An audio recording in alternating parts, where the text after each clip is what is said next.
Hello, Story Chasers. This is Amber, and today I'm bringing to you a special interview with Jimmy and Amanda from Chubby and Away. They have their own YouTube channel, and we're going to talk more about how to work remotely with them, some tips for finding remote work, and also how they afford international travel on a very limited budget. But first, we're going to sit down and have a bite to eat for lunch, relax a little bit, and enjoy this downtown Denton, Texas area. This is so amazing. I love it. It's like a life-size Connect 4. I love it.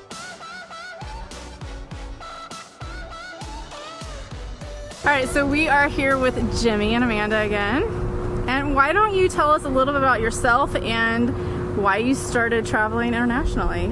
That's a loaded question. Yeah, that's a lot of questions. That's a lot. We did something similar to you where we were unhappy with our lives in the US, and so we literally just made the decision, started selling everything and just left. Like we didn't prepare. Like we didn't take 2 years and save money and yeah. The first step was getting our TEFL, which is our teaching English as a second language. And, well, we researched what we could do for work. Yeah, and that was the best option for us as teaching. So we said, you know what, let's go get our certification. We bought a Groupon thing and we did class for online. $30. Found a job teaching, and within 3 or 4 months we were gone. That was how it worked. We do YouTube. We love YouTube, and we've always loved YouTube. But we always were inspired by watching travel videos. Yes. The problem was no one our size was traveling.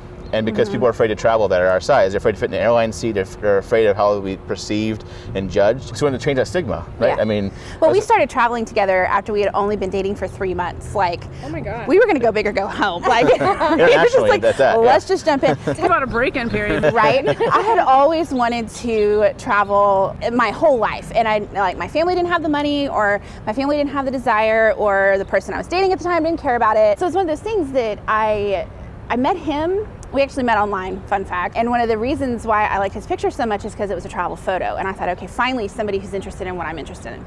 So we've been dating for 3 months, right? And he was like, why don't we go on a cruise? I love bargains. I love trying to find the cheapest thing possible. Found a 7-night cruise for like $200 for each of us. To find someone else to go, I mean, I'm paying either way, so might as well have her come with me, right? That's the whole reason why you went, is because he didn't want to pay double occupancy. He didn't want to pay double occupancy. It's not because we had been dating or I'm really fun. He didn't want to overpay.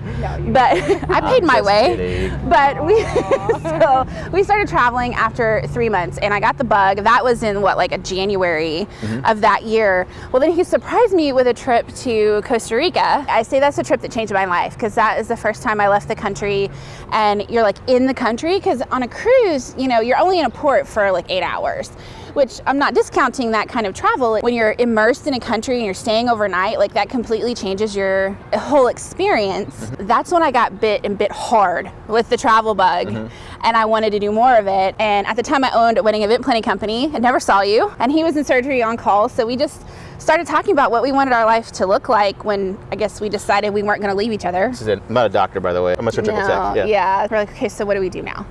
And he had a wild idea, and he came to me and he was like, what if? We saw a lot of things online that you can go be free and work from your computer and be a digital nomad. I'm like, that's just a pipe dream. You always see like these young kids with wearing the A-frame t-shirts and they have their fancy spiked up bleached hair. That's not us, obviously. Yeah. We're older, and so it's like, I'm not buying into that dream.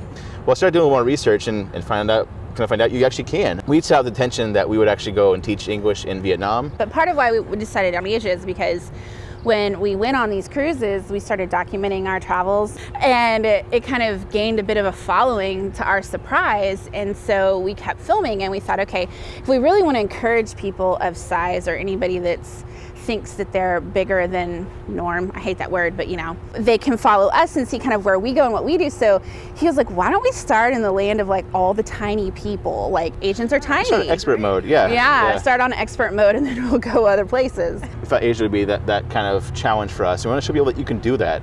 And it was a challenge. Yeah, we wouldn't show our friends, but being this whole thing that we're expanded, and now we have our own channel on YouTube, and we have quite a following, and it's been really successful, which is great. But now our mission's kind of switched to wanting to inspire other people to do the same thing that we're doing, and we're trying to tell people that it really is reachable. It's just taking that first initial step, saying buying yes, a plane ticket, yes, and committing. That's scary. Like, we understand how scary it is to buy a plane ticket. Like, we walked away from our families at the airport knowing we were not going to see them for a year, not know what the year is going to hold or what's going to happen. I mean, talk about terrified. So I love the quote where people say, you jump off a cliff and you build an airplane on the way down. And I kind of feel like that's what we did this year. Like our airplane changed shapes a few times, but you know, it's one of those, you just kind of, you figure it out as you go, and you learn an awful lot that way. You said you went to Asia. Where did you go next, or did you come back home after that?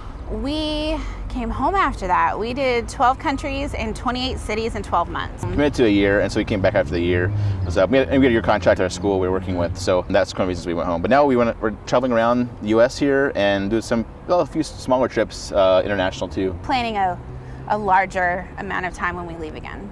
So you probably get this question a lot. What is your favorite place that you went to while you were traveling for that year? Oh, that's so hard. It's really difficult. Can I do a top 4? I'll do top 3. You'll do top 3? Let me just do it, and then we'll see if we agree. Okay, yeah, I'll do it. Okay. Number 3. Number 3 is, well, I'm wearing the shirt, you can't see it, Cambodia. It was a sleeper for us. We were planning on being there maybe just a week. We were only there a week. Like, we didn't think we'd like it. Ended up being one of the best places we've ever been. It was a shock, actually. The people were so warm and friendly. Things are so cheap. And the big thing, I think, for us was the comfort of having the U.S. dollar being their main form of currency. They use USD there. So we say, oh, it's $1 here. Okay, well, that in our brain, that makes it easy. Yeah. So all the conversion rates. I mean, affordable everything. With the quality was top notch. The scenery was awesome. An incredible history to research and find out about. So it's a really interesting place to go. It's toss up for me between 2 and 1, but I'd say number 2 for me was Japan. I really love Japan. Part of it is because I have family there, and he showed us a really good time. Even if he wasn't there, I think we'd have a blast. Just there's so many things about that country. It's just phenomenal. The people are very friendly as well. The technology, I mean, I feel like they're so much more advanced than us. Their vending machines are next level though. Like seriously, you can get anything out of a vending machine in Japan. Like, what's one of the craziest things that you've gotten out of the vending machine? Hot coffee. Well, yeah. So they don't have just cold drinks. They have hot drinks too. So you can pick what you want: something hot, something cold. They have little trinkets. They have like surprise packs. You see one of my videos, we went and picked a surprise for me for a guy, and came out that was a button. They have them like oriented by gender, so they have like surprises for guys and surprises for girls. We just like to get the convenience. You can use your credit card, just tap it, or your Suica, like the prepaid like train card. Kind of fun things. But there's a lot of fun things about Japan we liked. The food. The thing about Japan is they take such pride. Well, all those countries do, but they take such pride in their food. So everything we had was just excellent. Amazing. What's your number 1? We both agree, but Indonesia. Are you sure? Are you sure we both agree? I'm pretty sure. Definitely Bali, Indonesia. The island of Bali is heaven for us. The feeling you get, it's really weird. We never had anywhere else in the entire world. You get there and you have a feeling of being drawn there. And like peace and calm. The weird things that seem so mundane are just spiritual. Like we'll drive through on our scooters. We have scooters when we go there. You drive through like a big pile of burning trash, and just like, oh, that cleanses you. The senses overwhelm you. I mean, you smell like the champaka flowers, and then you smell like the burning trash, and well, also incense. Food. My top 3 are different than your top 3. Really? Like, yeah. Okay. I have to put Thailand in my top 3 because I spent 5 months in Thailand last year. Like, I loved it, and it's so easy to live there. It's so affordable. The food's amazing. The people are great. They call it the land of smiles for a reason. We lived in Thailand, what, 4 months? 5 months? 5 months. 5 months. And we lived in Bali for 3 months. So you weren't just hopping from like place to place every week. You were like literally staying in one place for a while. We were there a month at a time. The shortest amount of time we were anywhere was we were in Cambodia for a week because we listened to the bad things people said and we shouldn't have. But everywhere else we were there a minimum of a month. Yeah, so there's a term called nomad, and that basically means you move around but very slowly as a nomad. We're slow mads. And that's what we kind of, I guess, coin ourselves as is slow mads. You've been traveling for a year. You've come back to the United States and probably had some time to reflect on your travels. Yes. What do you think has been the thing that's changed you the most since traveling? And maybe something that you didn't even expect would change. I think for me, it's you can do a lot more with a lot less. Traveling, we lived in our suitcase for a whole entire year, one suitcase. Yeah, one actual suitcase. And so we had one to compact, and we had 2 suitcases each when we first arrived in Vietnam. And they're about 60, 70 pounds each. Downsizing that to one 50-pound suitcase each. We see what people have and don't have that live in Asia, and they're so really happy. And that's because they find happiness in life. And I think that's one of the things that we take for granted here in the States, because we always want something that somebody else has. And that's really, really bad for us and our mental health, because you shouldn't compare yourself to other people. Just be happy with what you got. What's really weird is I learned to appreciate my travel when I got home, because I was so worried about my dog while we were gone, and she was sick, and I didn't want things to happen to her, and like I missed opportunities because I was worried about things that weren't happening at that moment. And so I think I've learned to appreciate the moment when you're in it, and stop and look at where you are and appreciate where you are, because you're in places other people dream of going. Your lives were changed from traveling full-time in some very positive ways, but before you started to travel, I imagine that there was some fears a little bit associated, especially traveling internationally. Had you guys traveled internationally before? We have a few places. The big misconception is, I think as a country, we're always kind of on our guard. Big preconceived notion is that it's dangerous in Asia. It's dangerous. Yeah, you're gonna die. And it's we heard that. That's why I say that. You know, because we're heading to Vietnam. Obviously, we had a little problem with Vietnam about 40, 50 years ago. Yeah. Or 50 years ago. So it's kind of, people are like, be safe. We never felt in harm's way at all. I mean, we've been one to... time when the building. That was, okay. Yeah, so we do have... Just one time. It wasn't people, though. It was actually the situation we're in. Circumstantial. We were in a building that was actually felt like it was going to collapse. And like Thailand. In Thailand, in Chiang Mai, I don't know what happened, but all of a sudden part of the building, the tile started breaking in the hallway, and we were sleeping in the bed. We just got to this place, and all of a sudden we heard a bunch of like crashes. Bam, bam, bam. It was like a riot in the hallway. That's out in the hallways fighting or something. I'm like, I don't want to go out there really if I don't be involved in all this. Walk outside, and the tiles are all popped up, and it was like like a fault line. A fault line through the hallway so, between us and the elevator. The whole big line, God. so the whole entire thing was caving away or something. So we got that out of there. So now we're experts in Airbnb. Airbnb. Yeah. So we actually know a lot about Airbnb because we lived in Airbnbs this whole entire year.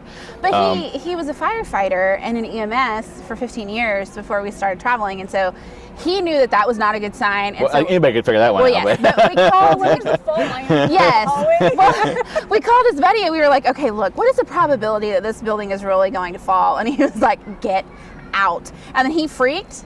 And I've never what's funny is I freak. He doesn't freak. And so when I saw him do that, I thought, oh, sweet, oh my God. That's the moment I was like, we're gonna die, aren't we? Yeah, but people always think, you always hear the news, and I think it's all sensationalized in the news and stuff, and we never felt unsafe at all. Really, no. You can't just have street sense. I mean, obviously, don't leave your wallet out and your phone out don't be stupid. Someone can go by and grab it. Because petty theft is quite high in some places. Mm-hmm. But we felt very welcome in Vietnam. We felt very welcome. People were very friendly. They wanted to say hi to us, and because we are American, they actually went out of the way to say hi. We actually traveled to some countries that the government has advisories on too. Actually, I went to Malaysia and Sri Lanka, and I think at the time of our travels, the government was telling us not to go there. And we went and had beautiful experiences. And so it's one of those things. I'm not telling you to ignore those.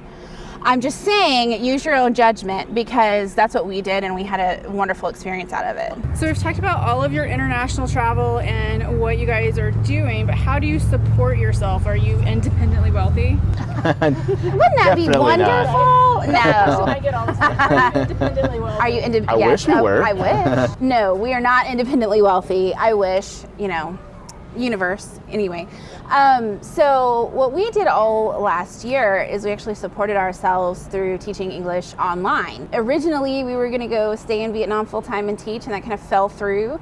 And we found this weird Facebook ad where it was one of those, be location independent. And we thought it was just all BS. I thought it was just a pyramid scheme or something like that. Those things. But it actually turned out to be legitimate, and it actually turned out to be amazing. And so we supported ourselves by teaching English all year with a Chinese company. It was a really wonderfully positive experience. Moving forward, we're looking into other ways and expanding our business through Chubby and Away.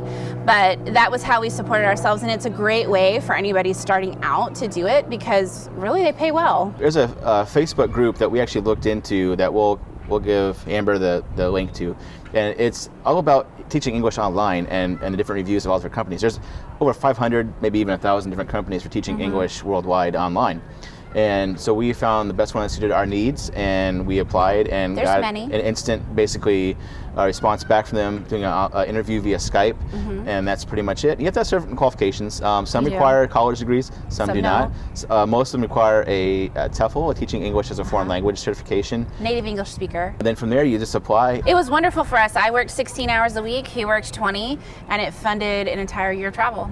Well, unless you're a really big YouTuber, you don't make a lot of money. So definitely didn't support ourselves through YouTube. It was mostly teaching. It helps supplement. We make a little bit of money with YouTube, but it's not self-sustaining for us starting starting out. And so it gave us, however, a wonderful platform and a great avenue to build a business from. And so that's what we're doing while we're home. It's quite amazing. Yeah. So what is like your number one thing you would say is advice or a tip you would give someone who's looking to work remotely? You learn to be very, very disciplined. With teaching, it's almost like you had to punch a clock. Like, not literally, but kind of figuratively, you punch a clock. You have times in which your work happens and you do that, but you really develop an incredible sense of self-discipline to work from home, because we also had YouTube and everything that we were doing in addition to teaching. So we were, we had to get work done. It wasn't just let's frolic and play.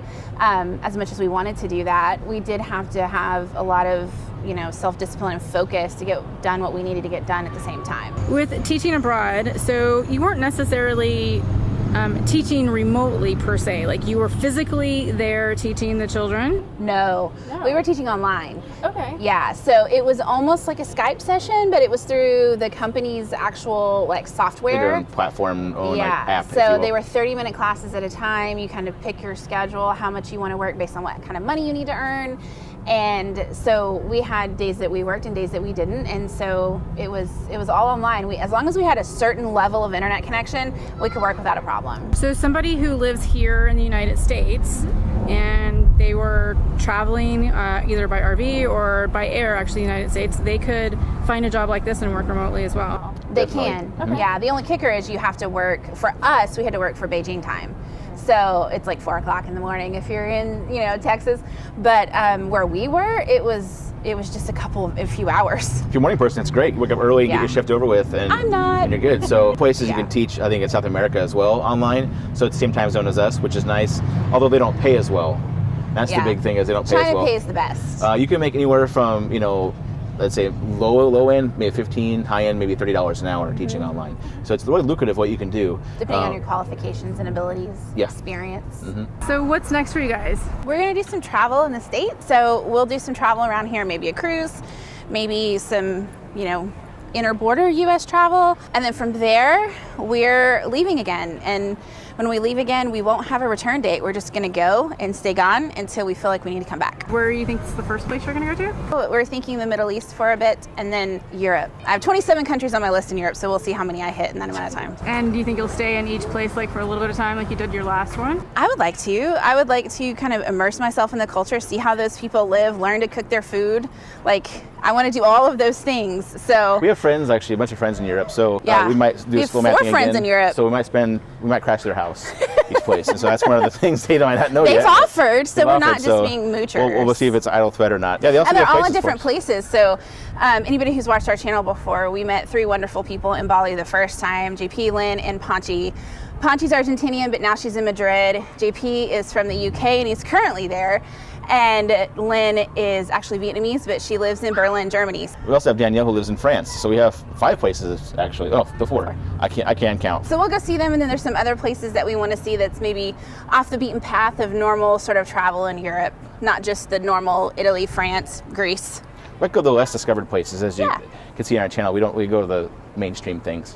I would say the most important thing is if you have an interest or desire to travel, it's really scary. I know that, and it's jumping outside of your comfort zone right away, but I think do it, because it could be the most rewarding, gratifying thing you ever do in your entire life. But not just that, it will change your entire life. It will change the way you see people. It will change the way you see the world. It will change the way you see yourself. It's probably the single hardest, most rewarding decision I have ever made. I agree. It seems so easy. It's always easier said than done, and it really is. But actually implementing it, decide just going to do it and commit to that, and then keep that goal, because once we decided we were going to do it, it seemed a lot easier after we said, okay, we're doing this. Yeah. And everything kind of fell into place. We didn't think we had the money to do it because we didn't have any savings. So that's one of the things that we thought is we couldn't do because we don't have enough money. The money kind of works itself out. So it does. You should worry about that because you need a parachute in case something happens when you're overseas. But if you just take a bite-sized pieces out of that and then just commit and sell your things and and it'll work out in the end. So where can everybody find you? We are at chubbyandaway.com, and we're also at YouTube. We're on YouTube as Chubby and Away, and so we also have a podcast that's on our website. So our main goal and hope is that we can inspire anybody that wants to travel or whatever it is they want to do in their life, that, you know, you can jump off that cliff and build your plane too. Definitely can. Thank you guys. Thank you. Thanks, guys. Oh my god, you guys, I had so much fun interviewing Amanda and Jimmy and talking to them about their international travel, and especially because they're working remotely. They found a job teaching people how to speak English, and they did that while they were traveling internationally. So I want to give you guys some good ideas about things that you can also do while you travel and work remotely. And in this particular situation, you don't actually have to travel internationally to get this job. You can actually be here in the United States and teach people how to speak English. So click the link below in the comment section and the description of this YouTube video and find out exactly how you can work remotely teaching people how to speak English. If you like this video, give me a thumbs up and make sure you create to live every day. There's also some more videos over here for you to watch about being a digital nomad and traveling and working remotely as well. See you guys in the next video.